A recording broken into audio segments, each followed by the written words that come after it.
A Long Walk by Jill Scott is a song I'm talking you through in this drum tutorial. Before I crack on with this video though, if you could like and subscribe, that would help me out tremendously. And if you want to also help support the channel, I'll also leave a link in the description below. So we've pretty much got a 2-bar pattern throughout this song. I'm going to play it up to speed first of all, and then I'll break it down. Have a listen. Goes like this.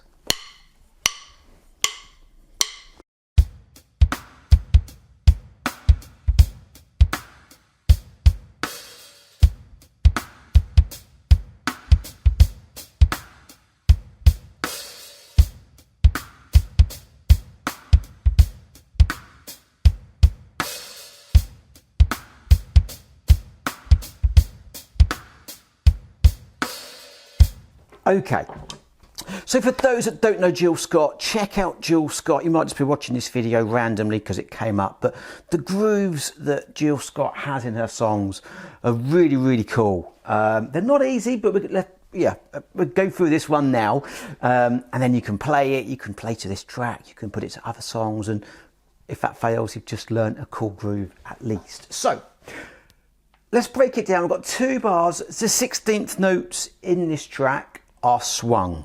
Okay, if you don't know what swung is, the best way to explain swung I find is it's kind of like, let's just take for example 8th notes, 1 and 2 and 3 and 4 and. If I swing them 8th notes, we get 1 and 2 and 3 and 4 and. So it's kind of got a bit of a spring in its step. It's a little bit kind of lumpy. 1 and 2 and 3 and 4 and slow, quick, slow, quick, slow, quick, slow, quick.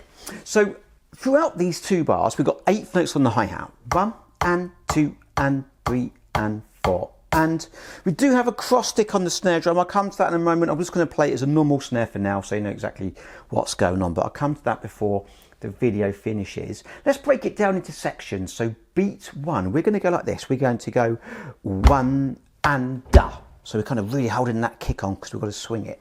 1 and da. The second kick we're holding on.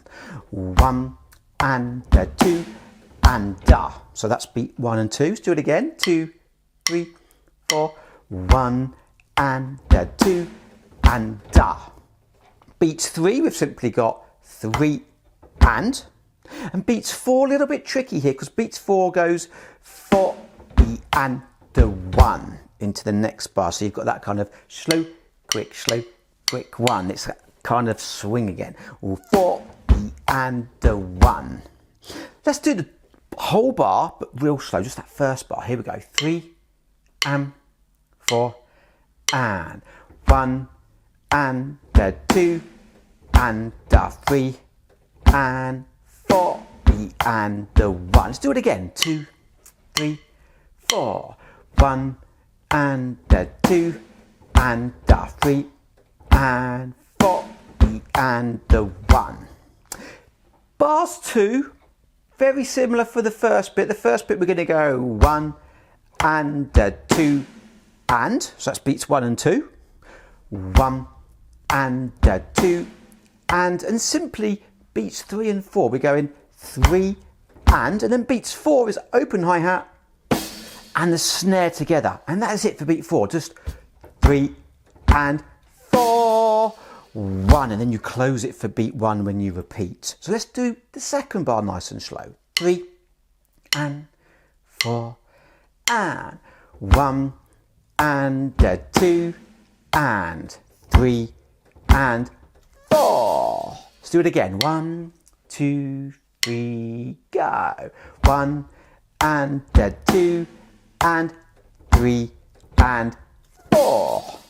Let's now do the 2 bars without stopping. Still the normal snare, not the cross stick yet. So 2 bars, here we go. Let's do it twice round. 3 and 4 and 1 and 2 and 3 and 4 E and the second bar and 2 and 3 and 4. Beginning 1 and 2 and 3 and 4 E and 1 and 2 and 3 and 4.